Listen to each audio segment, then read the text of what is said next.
Okay. Do I? Somebody has Okay, let's talk a little bit about how to be an effective board. I want to run through 2 or 3 things. One of the things that happened a year ago last November was a commission was created, AGB created it. On there, the commission were a couple of governors, some legislators, board members, presidents, something else.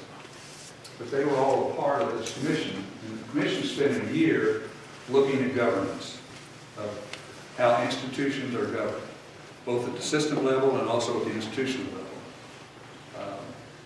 Purpose of that was to see, are we doing it right, and what should we be doing? What's the thought process that should be on hand for every board? And so the National Commission was created. I think they got consequential boards, didn't they, Elaine? They did. You got this. I'm not sure. They've got a printed deal. Consequential boards adding value where it matters most. A lot of really good people spent a year talking about this. This publication came out. It'll be worth the read. But out of that were 7 items, 7 recommendations for boards, consequential boards. Can anybody see it? The poll was in. Can you see one? Okay. I'm trying to get out of your way, Kim. They delivered this last November. Consequential boards must, there's only 7 of these, so hang on. Add value and lead to a restoration of public trust in higher ed. A lot of us have difficulty figuring out exactly when the trust dropped.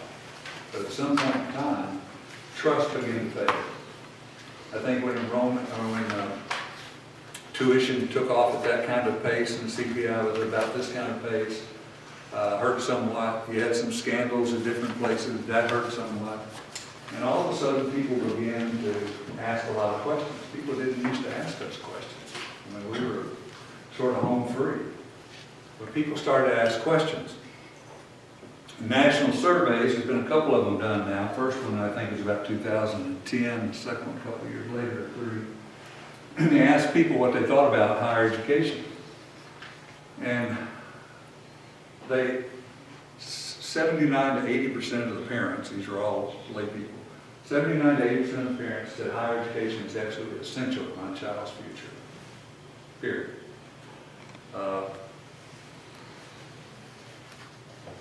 Almost that same, no, it's about 60% said, but I think if they get more money, they were concerned about cost and tuition going up, but I think if they get more money, they won't spend it on students. And there were 2 or 3 questions right around that whole category that showed they didn't really trust how we were spending the money we were getting. They understood about legislative appropriations and all that kind of stuff. But we were running the tuition bill up, and they did not think it was for the benefit of their students. So we have a little public trust thing we're still working on. That's part of your job. Add value to leadership and decision-making through your role as institutional fiduciaries. This whole thing, when you read through here, you're going to see they're going to wear you out with the word fiduciary. An awful lot of people still think fiduciary means that's my financial responsibility. It goes way beyond financial when you're a fiduciary. It's everything about that institution. You're a responsible person for that. You're the fiduciary for that. You've got to make sure it's right. Not only spending the money and budgeting the money correctly, but to make sure that all those other pieces you're keeping an eye on. And you're holding people's feet to the fire, keeping them accountable. Address sustainability through financial solvency, providing high quality education at a lower cost. I don't think Vermont's any different. I don't know of many states, there were only 2 last year, that were going to have much of an increase in appropriations. I did some work in North Dakota. They were so excited. They had the oil fields in northwestern North Dakota pumping oil like you wouldn't believe. And they were so excited, and oil prices went from 110 to 40. And all of a sudden, they still didn't have any money, and people kind of slowed down the drilling. So it's your job to make sure that the solvency is there. Look carefully at all that kind of stuff. I won't go into into that in great detail right now, but there are things this board should do in terms of looking at how money is spent and look at year-end financial statements. Improve shared governance and board-president relations, and that can be board-chancellor relations. We've already talked about that somewhat. That's a major problem across the country, is being able to work together. The big problem usually occurs when you have a board that looks upon the chancellor, looks upon the presidents as employees. Now they are, you hired, put the chancellor in place, but if you have that kind of approach and that kind of attitude, there's no chance for a partnership. And the way this thing works the best is when the board, the chancellor, the presidents, all that together is working as a partnership to get somewhere. But you have to know where you're going in order to get there. Shared governance is not only among you guys and Jeb and the presidents, but shared governance now has become a much discussed topic in relationship to campuses and presidents as well, as you all know. It's just becoming hotter and hotter as we move across the country, and I don't think it's going to slow down anytime soon, because we've gotten pretty much away from shared governance. Strengthen board effectiveness through purposeful member recruitment, orientation, board composition, and removal of members for cause. A lot of places you never get a chance to determine anything about a board appointee because they are purview of the governor, and too many governors to look down the political donation list and the request and see where you fit in, and which one do you want? You get that one, that's great. It doesn't matter if the board, that board right now needs a CPA and they don't have one, that doesn't matter. So composition of board is critical. If you've got the right distribution of talent on a board in order to do the job. I don't know what you do about orientation for new board members. Most boards do a horrible job of orienting new board members. It should be a very defined process, know exactly what there is to cover.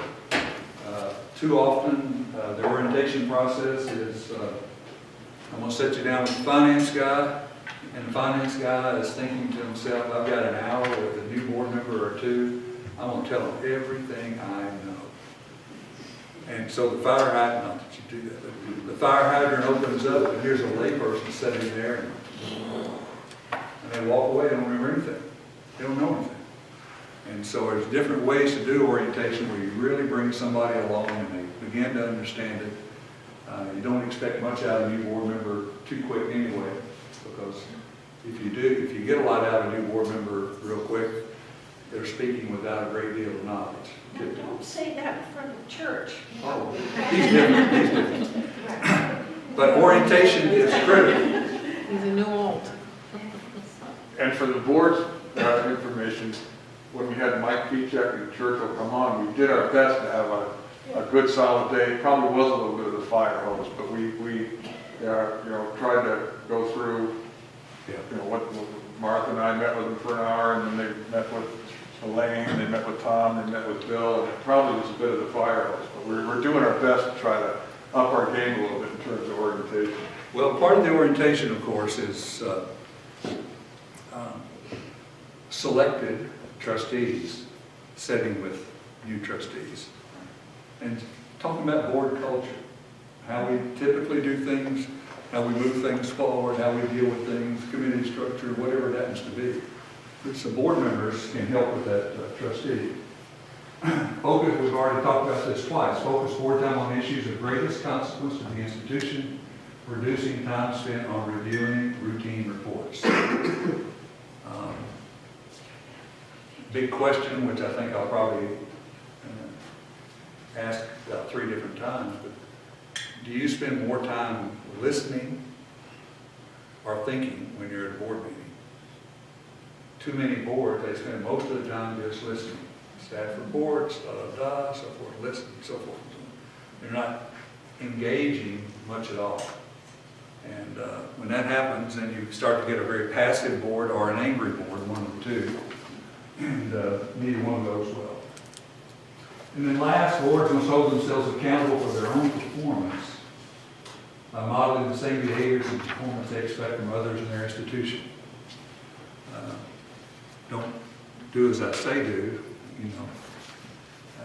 Do like I'm modeling for you, in other words, as a board. How you conduct your business, your expectations.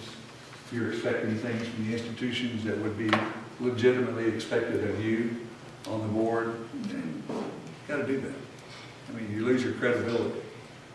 One of the things that is just a critical piece for every board is trust.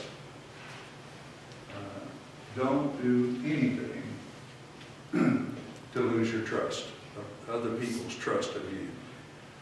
Don't hide things, transparency. You know, most people who try to hide something, try to make sure it doesn't get public or whatever, it is, first of all. Nothing is ever safe anymore, it's going to get public.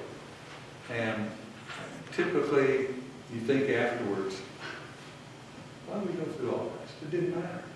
It just didn't matter. So just don't lose the public trust. If you're going to engage in anything as a board, it borders at all on losing that public trust. Just don't. Just don't do it. Because once you lose it as a board, I'm watching a board right now that has lost the public trust, totally lost the public trust, and they are just idle in the water. No one's listening to them. Everybody's spending time thinking about how they can restructure and reorganize to get rid of that board. I mean, that's the whole conversation. The trust is gone. Okay, how do you have a mediocre board? Thought y'all would see this side. We're going to talk about the good side. Be under-engaged. In other words, you don't always read the materials before you come to a meeting.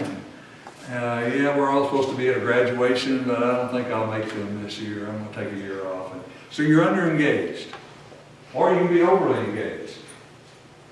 I had a board chair one time that I didn't know this because no one had nerve enough to tell me when I was president, I guess. Board chair, who'd been chair for a long time when I got there, would come on campus periodically, call the deans together, meet with the deans, and to build up his own position would say, all right, what do you need? Let me help you out. What do you need? You take care of it. Is that kind of, would you love to have that? Oh, yeah. Don't tell them what, it's secret. But that kind of stuff, you can be overly engaged in being involved in. Avoid discomfort. There are going to be things that are going to come up you're going to have to talk about. You know, I don't know how you're dealing with tuition or dicey kinds of issues, but, you know, just be straight up. Just be straight up. No hidden agendas. Mediocre boards have a chance to frame the agendas. What happens when we do the agendas is that we're going to get the business done. Now, Jeb's not doing this, but I'm just pointing the finger at myself. We're going to get the business done. We know we got something to do, we got all this stuff, we got to get approved and so forth and so on. We're going to build that agenda and we're going to be transactional. But it's got to be more than transactional. It's got to be strategic in terms of the kind of things you ought to be talking about. We've got declining enrollment. Let's hear somebody talk to us about that, and then let's talk about declining enrollment. Declining state appropriations. Somebody talk to us about that, then let's talk about that. Let's spend time talking about that. How can we improve our graduation rates? Presidents talk to us about that. Now let's talk about it with you. Let's just don't hear a report, nod, and keep on going. You're on this board because you have a good mind. Somebody thinks that you can contribute. And so you ought to be into the discussions. Now, here's the danger. You've got to be careful of this. You have a great idea and you push it out there and the presidents don't like it. And it turns out it really wasn't that good of an idea. But you got your feelings hurt. Don't get your feelings hurt. I mean, just because you had an idea doesn't mean the four of them are going to jump up and down, Joe's going to jump up and down and think, a board member said it's got to be great, so we're going to adopt this. It may not be great. It may be great in terms of what you know at the time, but be open to the fact that it may not be implemented, and don't get upset if it's not. Had the chair try to be the chancellor, I don't think Martha's gonna try to do that. I've watched that though. Avoid focusing on the work of the board, and that means your own work, how you do things, not just the institutions. Have the board's executive committee make all the decisions. You have an executive committee, don't you? We do. We're going to talk about reframing it this afternoon in our business meeting. Be careful. Let me give you a caution about executive committees. When executive committees now are making all the decisions, the rest of the board cashes out. They're not involved anymore. I worked with the board on the East Coast. They had 10 members. 5 of them were on the executive committee. The other 5 never had a clue what was going on. And so they all just tuned out. They didn't come to all the meetings, started skipping, so forth. That's one of the reasons we're discussing and changing our executive committee. hopefully. Yeah, hopefully it'll be consistent with best practice, I think. Good. Tom, in your work, what's a good sized board? I mean, we have 14, 15 members from the governor. I mean, around the country, what do you find is effective?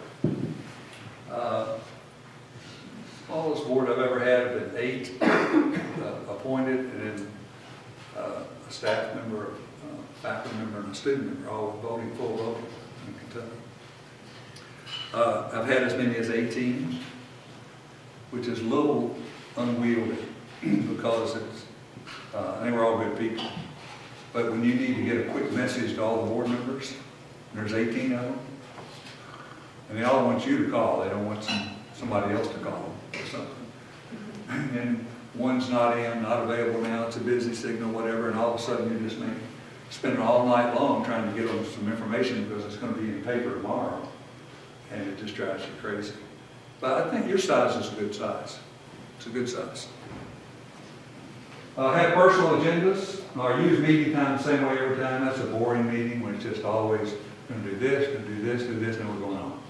So just be careful. Have personal agendas.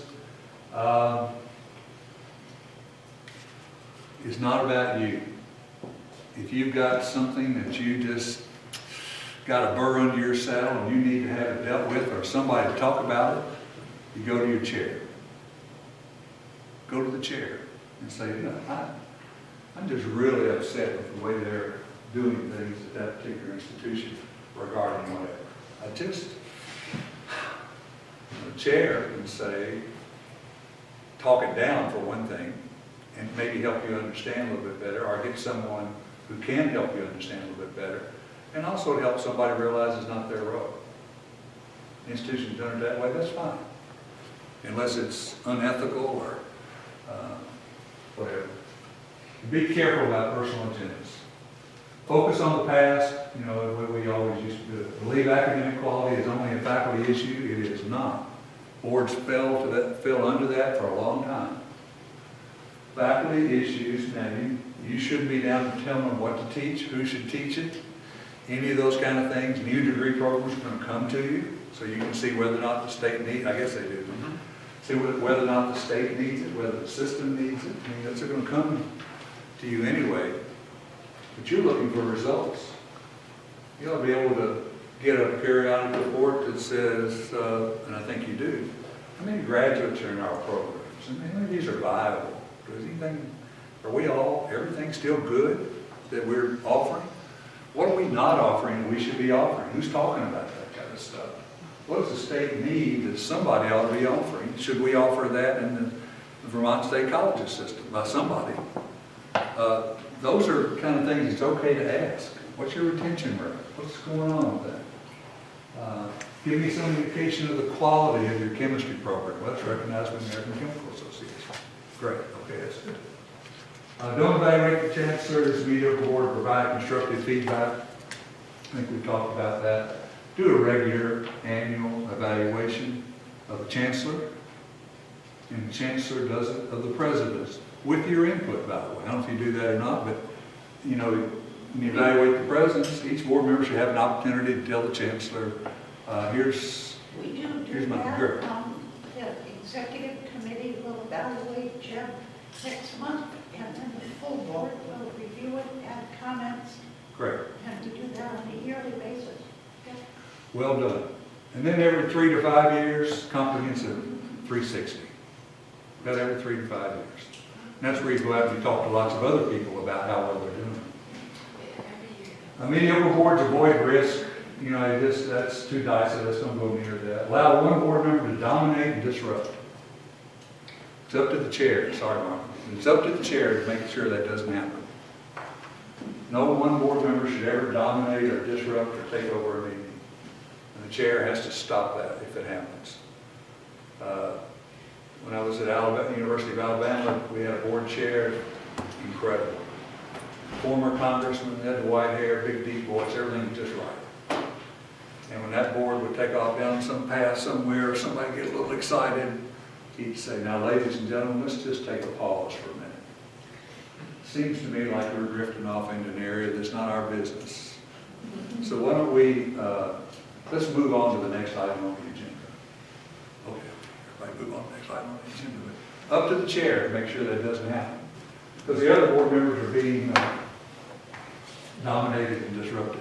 It shouldn't happen. Get the bad boards, get the chancellor of the police board misbehavior. Can't ask the chancellor to go to a board member and say, you're doing the wrong stuff here. You're messing up our meetings, or you don't do that. He works for you. Up to the chair. That's why the chair selection is so critical for any board. Don't ever ask the chancellor to go police the board. What effective boards do, they ensure the mission of each institution is current and aligned with public purposes. I don't know how you do all that, but typically, not saying you have to do what I'm saying, I'm just saying typically. Typically, the system has a strategic plan. Lord, I hope it's not long. I hate long strategic plans that make everybody happy, and it's got something in there for everyone who ever raised their hand. And they're unworkable. And people know it can't be accomplished. So guess what they do? They just don't do it. So have a strategic plan that's workable, doesn't have a ton of goals, it meets everybody's need. You've got a certain number of goals for the next 5 years, or 3 years, whatever it happens to be. And then you've got some timetables. You can look to the institutions and say, bring your strategic plans forward, make sure our goals are in your strategic plan. And you can have other things too, but make sure the system goals are in your strategic plan. Did I get from one of your earlier plans, those goals are really supposed to be measurable goals? Use an example of. Yep, with a timetable. Increase something 5% or something so that we can like monitor and That's it. measure that performance. With a timetable. With the- Goals without a timetable, I mean, give me a paper to write. If you don't tell me when, I'm going to keep on doing everything else until I can get the date when it's due, and then I'll really crank up on this thing really hard. That's human nature. So have goals with timetables, with regular progress reports. You know, there's a board, you know, some boards are either quarterly or no more length of time than twice a year. Here are our goals.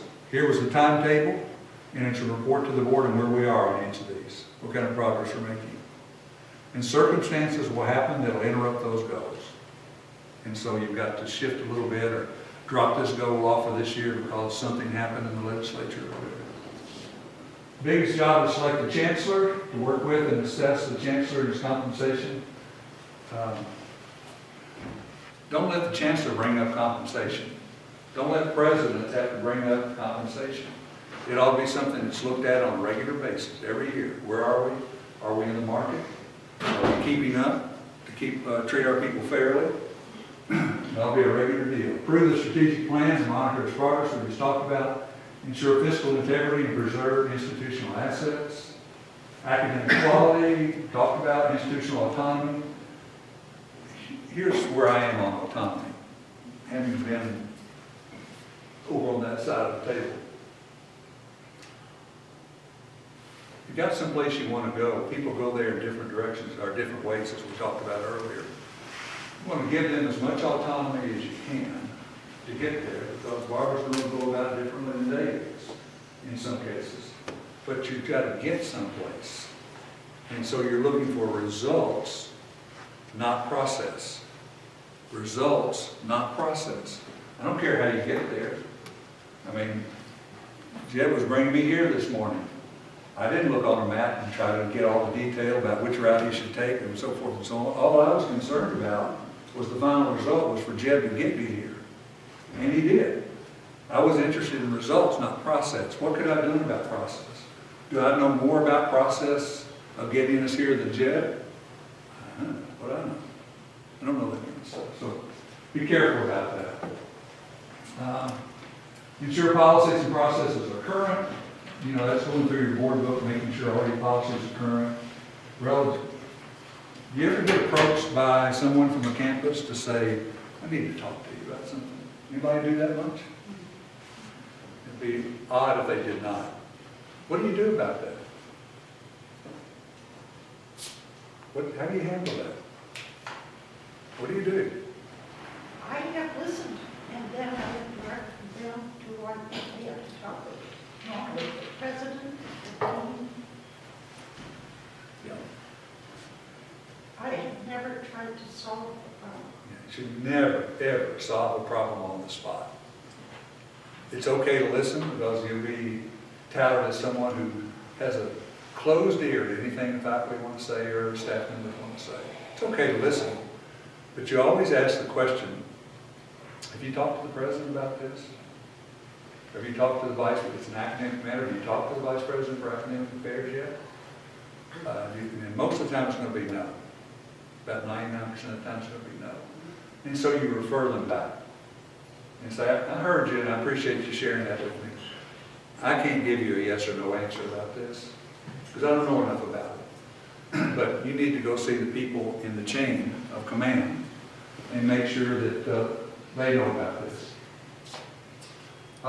Boards are highly engaged in governance work. It's how you do your work. Governance work is how you do your work. High level of trust and candor, multiple perspectives. On the evaluation I just completed on the chancellor, one of the concerns of two board members was that when staff made reports in committees or board meetings, they gave one view that they had on this, that they wanted it done. So they never heard anything else. They didn't know, what would the opposition say? What, if someone were objecting to this, what would they say? Just so you can hear the other side of it. So be careful, engage in multiple perspectives. Governance, not management. How do you know the difference? Policy, not management. Being a board member versus being on campus. How do you know where that division line was? That's one of the things I think there on this one over here. How do you decide that? Can I just say from a president's perspective that I think it's important for board members to be on campus because we're all in the book. Because how can you make decisions that directly affect students and colleagues unless you really know and feel what you're going to be there, not just from reading an article in the newspaper or thinking you have the best idea, but to actually know how it affects the college and especially how it affects the students. So I think you can do that because we're all so open and we need to be transparent. You can do that without micromanagement. And it's a small enough number, you ought to be able to get on in 5 colleges. I know we've got 3,000 campuses, but still. But you got to be there. You got to understand the culture of what you're dealing with. And you can't do that. One of the big mistakes system offices have is they just love being in the office. And they start to lose touch with the campuses and what's going on. They used to put staff in a van about 3 times a year and send them to a campus for a day. And just talk, listen, whatever, just do some visiting. I think it's How do you decide though? How I do you think it's decide? important, Tom, though, if any of us go to campus, that the president knows that they're. Oh, give it. No question. Don't ever sneak on campus. Goodness gracious, don't ever do that. You know, the easiest way to think about that is, if you were president, would you want a board member sneaking on campus and talking to people? No, of course you would. You wouldn't do it in your business. No one would do that in their business. Hope that You think the president of the bank would be excited about a bank board member coming in and Look gathering at up, me, you think no George was a bank? gathering up the tellers and talking to them, you know, and say, tell me what's going on around here. You know, that just plants seeds of instability. You shouldn't do that. Presidents invite board members. I'm assuming you do. We're still back to policy versus management. How do you decide? How do you find the line? This is big, this is important. Ask any president, they'll tell you it's important. Not these presidents, of course, but other presidents. I think you just said it, I think governance ought to have policy behind it or near it. Whereas management is kind of deploying what you get into. Well, how come that college has 12 people on its custodial staff? That's right. You have 8, I think you ought to take a lesson, unless Yeah, that's we right. know what the responsibilities of the different units are. That's right. You're on target. But I'm down to this point now. How do I make the decision? I'm not going to leave y'all alone with this. Now we got to read this. Got to read something down. So, President Watkins, the board ought to come on campus. Board comes on campus, Dan, why haven't you completed that building? Policy guides the discretion of presidents in the application of management decisions. So I have a 5-year painting cycle, so that building is in the order that I've decided. But the board has set a policy in the abstract that every building will get completed over 5 years. So that would be the difference in my view. We don't actually have a policy we're painting, but that would be the difference between governance and management, right? And the policy set the discretion within which management operates. Yeah, but I would say that if the board members came on your campus and it was done, I mean, and it's not being taken care of, it's okay. It's okay for them to raise that question. Of course. You know, But not necessarily to tell them how to do it, just that it needs to be done. he may not even raise the question with them. He may, but you may go back to jail and say, oh, that humanity program was awful. Are they abandoning it? Is it coming down or what? And then, you can get an answer to the board members. Or they may ask you why they're that's fine. Policy, in my mind, is establishing a general direction, and management is taking the action. That's quite specific, and that's what board members That's good. want to do. I guess I would narrow it down to this. Just put yourself in the other person's position.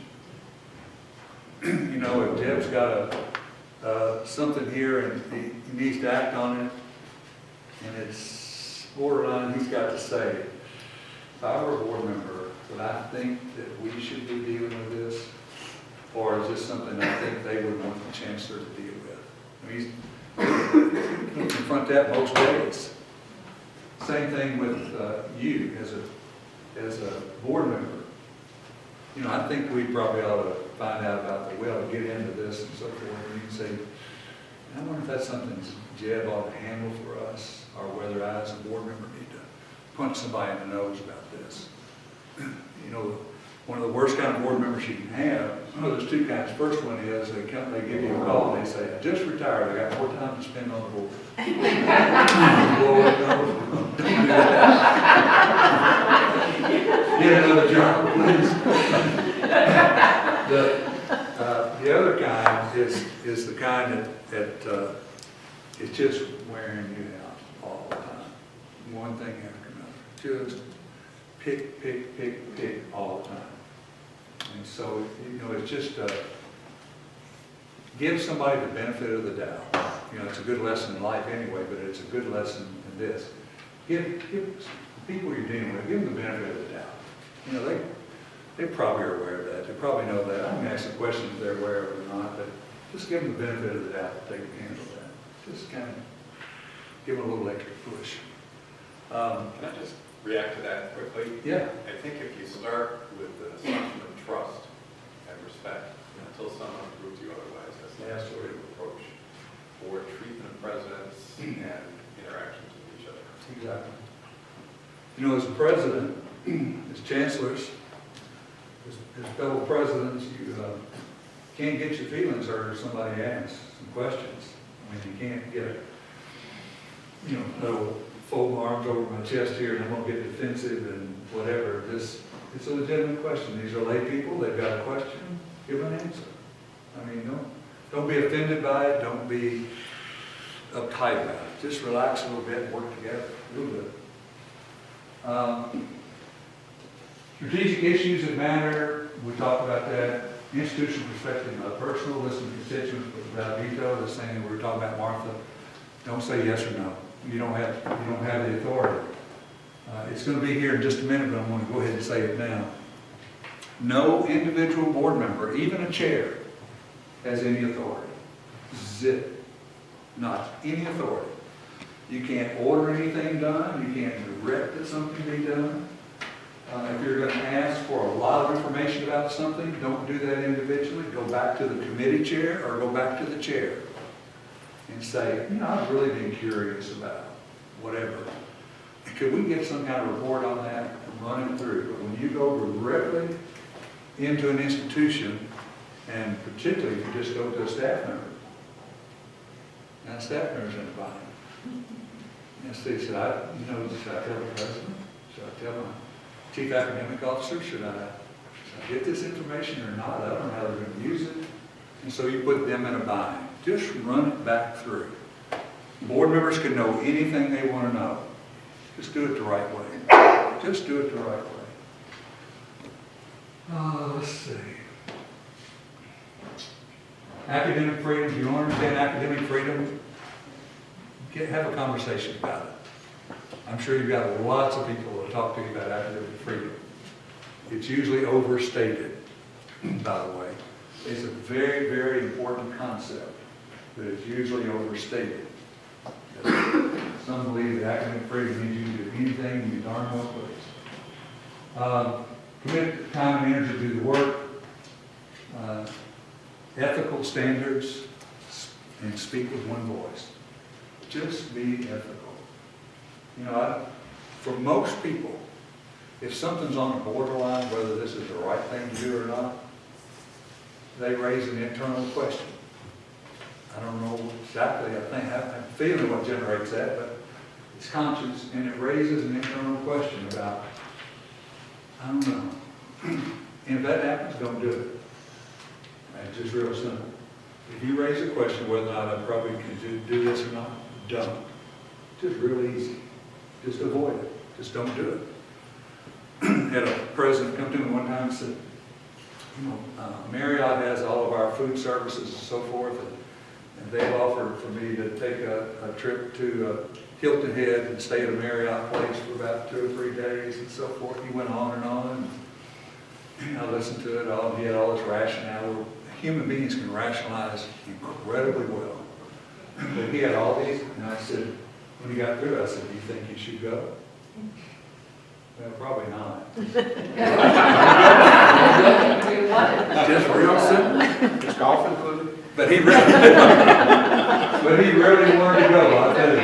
Tom, can we go back to the one that was one there, right there, number 15, maybe we didn't get to it yet, but it speaks with one voice. Yep. Could you elaborate on that? Yeah. What does that mean if you've got, boards that, you want a board that has different perspectives on it? So, if there are things people feel strongly about, how does it speak to one Here's the voice? way that works. The board to the public, I'm not talking about in meetings now, one voice, but to the public, your credibility is really going to be important. And that what you have decided upon is where the board is. And the board decides that with a majority vote.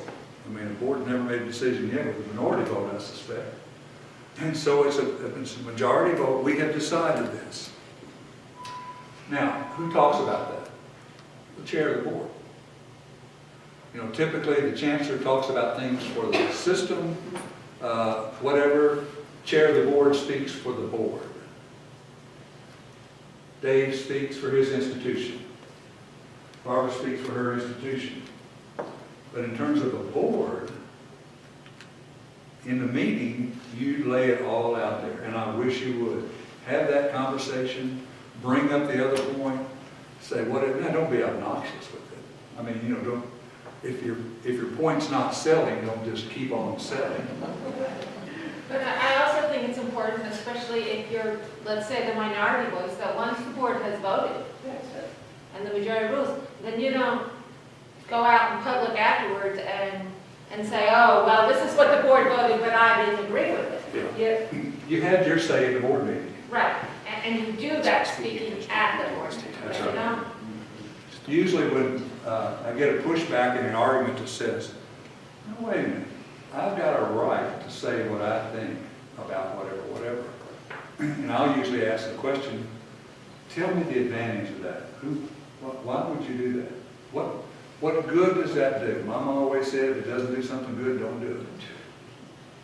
And so, what good does it do? Who wins with that? Where's the advantage?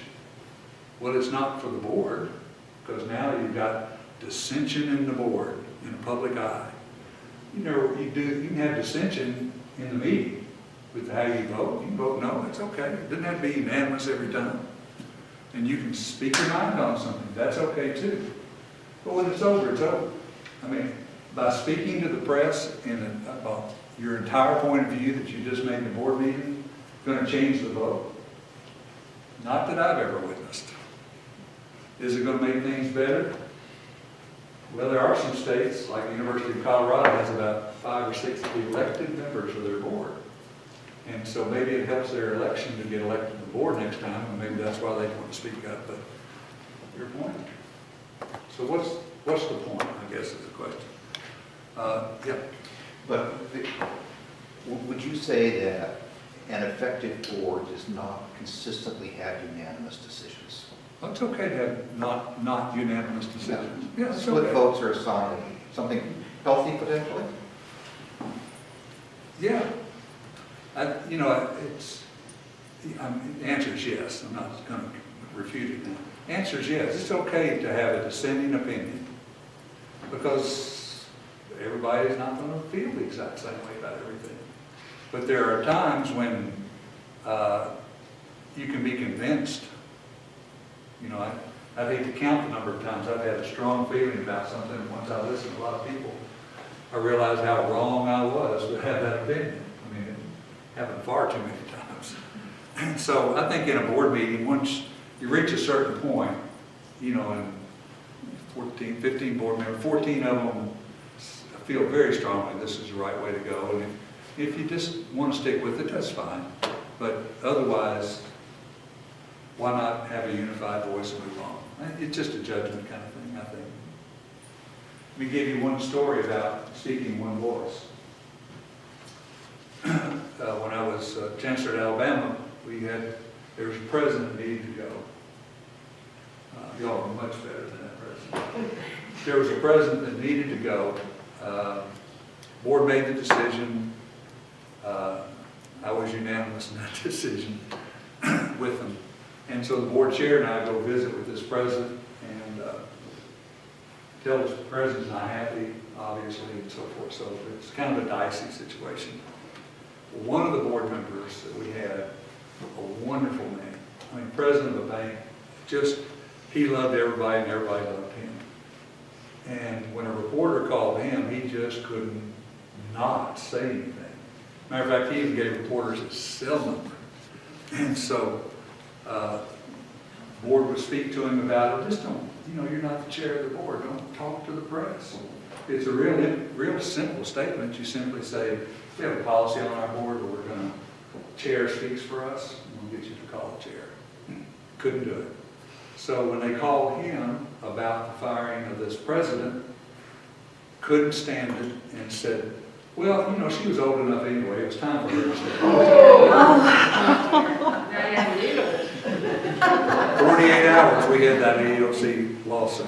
Didn't take any time off. Be careful about your comments.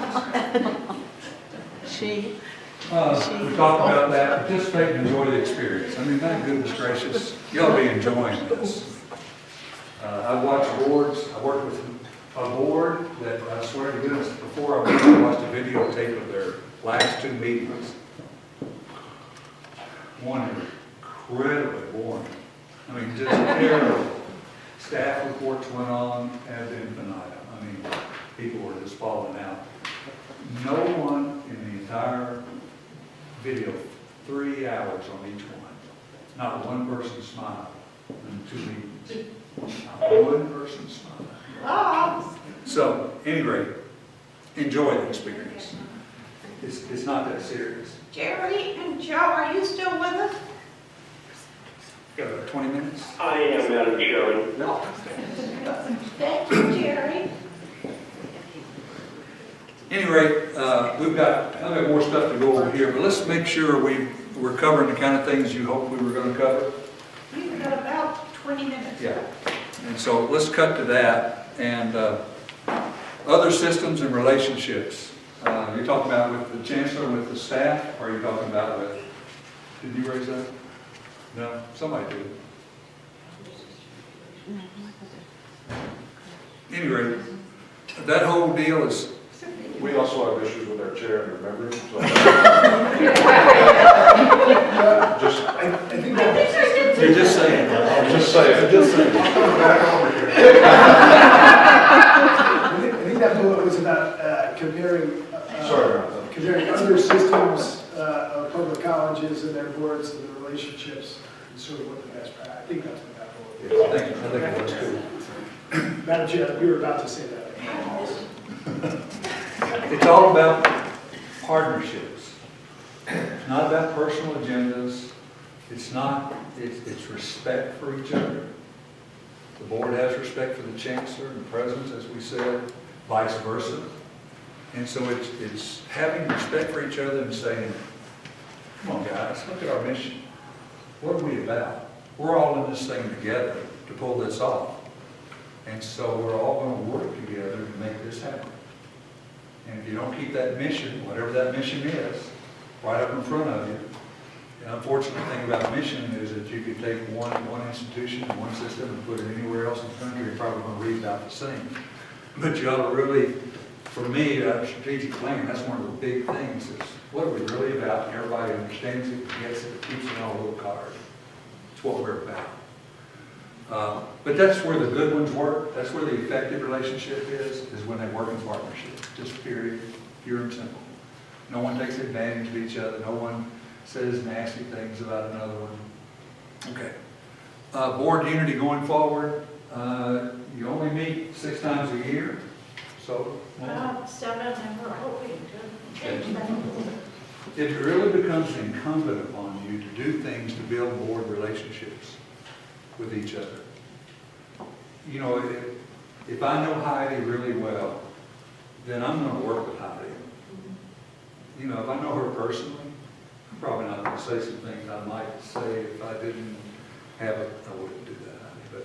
But if I didn't know her at all, I might be a little terse sometimes in a comment coming back. I don't know. I'm not going to see her again for 2 months.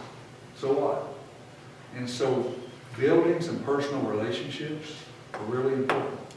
Whether it's dinner together, or as we like to say in the South, you have a few libations and helps you get to know each other a little bit better. Whatever it happens to be. But it's getting to know each other is the way that all of that goes forward. And then you have a discussion and you listen to each other.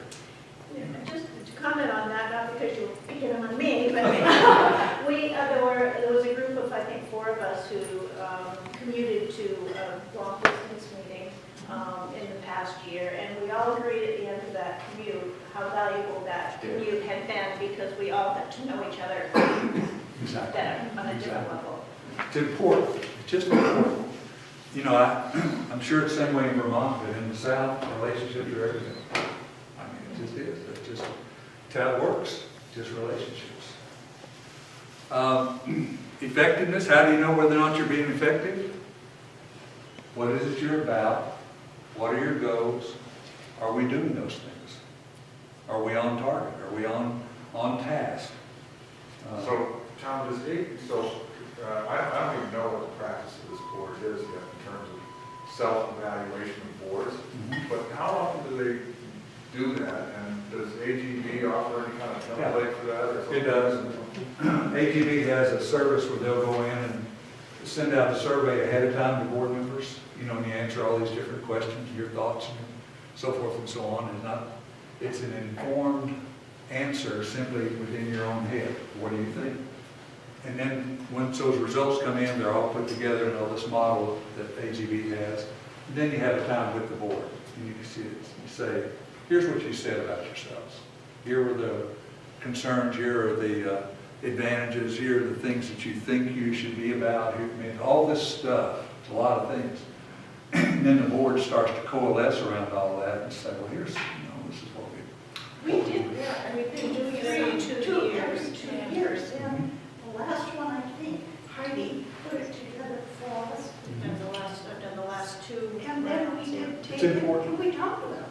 It's really And actually, the talking about it with each other was more useful than other than it makes, doing the questions makes you think about it. Exactly. Yeah. When you spend all your time listening and doing transactional things, you never have time to talk. And here on the effectiveness, I wonder really, for our board, it's a good time to talk about like committees versus the whole board. You know, at our meeting, we do a lot in the committees. And then when we get to these board meetings, Hurry up and get it over. hurry up and get it done. It's just, there's hardly any discussion. So how do you balance that stuff out? Because I know it's the board that has to do those things, but it's almost as though the board meeting feels like useless versus the committee meeting. Functional. Be careful about losing public trust.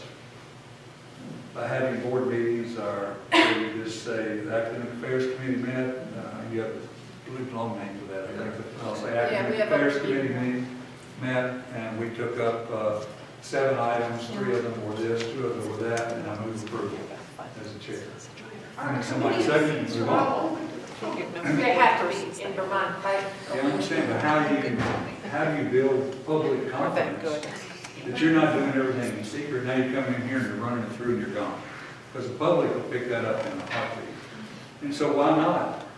Coming out of academic affairs, there's a new degree program somewhere, and you, as the chair, is not just move approval, but the chair says we have this, you don't have to have a 3-hour debate again, but the chair says we consider it a new degree program at a certain institution, and here are the advantages and the disadvantages of that, kind of go through a little bit of that.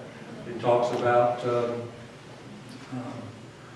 the counter side of the data on this thing, but here's a real need, the labor, whatever, and so forth. And so we believe this is something we need in our system and at that institution. And you've had a little something about it, just more than funding. Because public trust will be lost in a heartbeat with that. Really, the other thing about that is, and I'm still working this through my own mind, is that, this board has a tradition of welcoming board members at all committee meetings, but board members are busy people and they don't always have time to go to committees. So if we just do the wham bam thank you, then the rest of the board doesn't actually get to understand some of the stuff that the committees are actually doing. And Make it worthwhile. Don't be. I had a board one time that was trying. How in the world they did this? I don't know. They were trying to set a record for how long their committee was. So they were blowing through, and everybody's watching the lights. We got the record. Oh, wait a minute. Public's really screaming here. Can I ask a question? Yeah, well, I've been sort of struggling with this since you introduced that boards are either transactional or strategic, and I think I see it more as a continuum. it is. Because I think this board maybe, in our conversations and your conversations, not always, perhaps, we're not always as strategic as maybe is ideal. But we're not just thumbs up or thumbs down. There's discussion on items, there's disagreement, so. Yeah, I didn't mean to imply that one or the other. You always have some transactional stuff you have to do. Right. That's just part of the deal. But leave some time in every board meeting for some strategic questions and thinking. Just like on the next one, development of higher education transitions. Have a report on what's some of the latest things. AGB puts out every year, ASCII puts out every year. Don't you just love those acronyms for them? Put out all this stuff that says here are the top 10 policy issues as a result of the big survey that is coming up this year. Here are the top 10. And so, I've kept them over the years and watched them kind of change. They move up and down and around and so forth and so on. So you ought to have a discussion about something like that. You ought to have a discussion about, what is it, vacuum to do? I mean, have you ever had anybody talk to you about that? Have someone who teaches a full come in and say, and you only give them 10 minutes. And you go, oh, 10 minutes. It's 10 minutes is about good. And they say, here's what a week looks like for me typically. I have classes, blah, blah, blah, or whatever. I've got so many students. In between, I have office hours every day from whatever to whatever. I serve on 38 university committees, or whatever it happens to be. I do all these different things. That's all my responsibility. And I do some service projects. I help. I'm in finance and business department, and so I'm helping our city right now restructure some of the things all these things that they do that most board members have no clue about. They don't know what they do. They just teach. They teach 9 hours. They work 9 hours a week. I say, okay, that's all they work. So, I mean, it'd be good to leave some time at every meeting with something educational. It would be, I think, helpful to a board to hear what Dan has to say about his operation. And you probably have president's report or something like that, but maybe we want to hear that. I don't know. Is that what you're saying? Not really sick but to hear what are his aspirations for his campus. Do you all have any idea what his aspirations are for his campus? Well, that'd be good to know. What's David see for the long term for his institution? What's his vision? What's his dream for that campus? I think it'd be good to hear that sometime. And it'd be good to hear it on that campus, where he can put you in a van and drive you, big bus, and drive you around and say, what we're hoping for someday right here is this or that and the other. But here are their aspirations. So what you're talking about is a learning culture, which is so fits the nature of it. But you got to allow time for that. See, that's what boards don't do. They build an agenda, they get the business done, and they move on. And so just build in a block of time at every board meeting to increase your education. Appropriate role, I think we've talked about that somewhat, but it's a long conversation. Characteristics of high-performing boards we've talked about. Fiduciary responsibility a little bit, fundraising we talked about. So, what kind of questions do you have now? We're going to 3, so you can get out early. What kind of Oh. Anything we haven't talked about? A lot. We talked about the role of the board as advocates for the institutions. Great. That's on some of the stuff we didn't get to today. Here's a mistake that board members typically make. They see themselves as overseers, someone to make sure people do right. And so they're on the lookout. They are watch boards that were, their theme for their board membership could be gotcha. You don't see how many gotchas I can get, just catch things. It's okay to oversee in the right way like we talked about, but you've also got to be advocates, active advocates. If you're not speaking at a Lions Club or Rotary Club, if you're not speaking to your local chamber sometime in an invitation, or getting Jed to come, or presidents to come or something, and talk about the great things going on. What, if you could make a speech and you could say, here's how many students we serve every year. This is how many people we have out in society and jobs. Here's what's happened to our graduates. Let us tell you about that. All those kind of figures that mean something. The key to providing a message is to think about your audience. Now, before you got on this board, if you were in a Rotary Club and somebody came from the Vermont State Colleges to speak, how would you want them to talk to you? What is it you want to hear?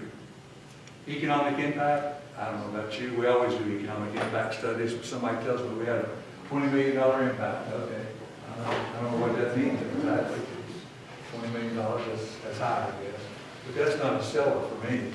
What happens to kids? What happens to your graduates? You realize our faculty-student ratio, I was amazed when I looked at this, at your data, 14 to 1 at most of you. I don't know about all of you. 14 to 1, I mean, who gets to do 14 to 1 anymore? That's incredible. That's like a small private school. That's great. I looked at some of your faculty data as I looked across. Very credentialed. Very good. We're all struggling with too many adjuncts and part-times now. That's been the national trend for a while. So, send a message out Yeah, I got one more for you, just Okay. in a couple minutes, because based on all your experiences, as I mentioned, driving up, the environment we're operating in is similar to the rest of the Northeast and a lot of the northern part of the country where, so you know we are, we're 5 institutions with a system board. The pool of graduating high school seniors is continuing to shrink and will. The state appropriations are stagnant, and probably like if anything's like here it is in many other states, probably not going to change a whole lot. I think you can't count on that. So what, based on all your years and experience in different places, what is the big picture route we should be heading in to ensure the viability of our colleges? there. This is where strategic thinking comes in. Using the minds on the board. You all should, I'm not saying you should, but here, one of the things you could do would be to get the right people, get your presidents, get this board, and get in a room where you can really talk. Invite the press. They won't come that side, they probably won't come. But invite the press. So I don't know what your open meetings are, I didn't look that up, but we have a conversation about that. Here are the challenges we're facing going forward. Declining age group that we typically draw from. That's declining. Money's down. State's economy is wherever it is. What's the projection? And you got to look ahead. And you can't just say this is what it is today. But what's the projection for the next 5 years, 8 years? When I was in Georgia, we did a thing to look out 10 years. Put this huge task force together, and we looked out 10 years. What was the state going to look like in 10 years, and what would be our role in it? Well, what is this going to look like with all that going? And then you have to ask yourself, given who we are, given who we are, and given our resources and our people and so forth and so on, how do we deal with this? We have good minds here. How do we deal with this? What should we be doing? What should we be thinking about? I know we've made a lot of cuts already, we've got a lot of efficiencies, but is there a different way for us to do some of our business? Are there ways that we can start crossing over our institutions more? I know we're all independent, but cross over. Can we come on some of your campuses and offer some upper level courses and start building toward some 4-year degrees? Still my institution, but I'm making it more convenient for some people. I mean, what are some things that could be done? And you just get good minds churning around. And you talk about the issues that are happening around the country, that are going to happen here. And you just start building on them, too. Tom, thank you. My pleasure. This Thank you. is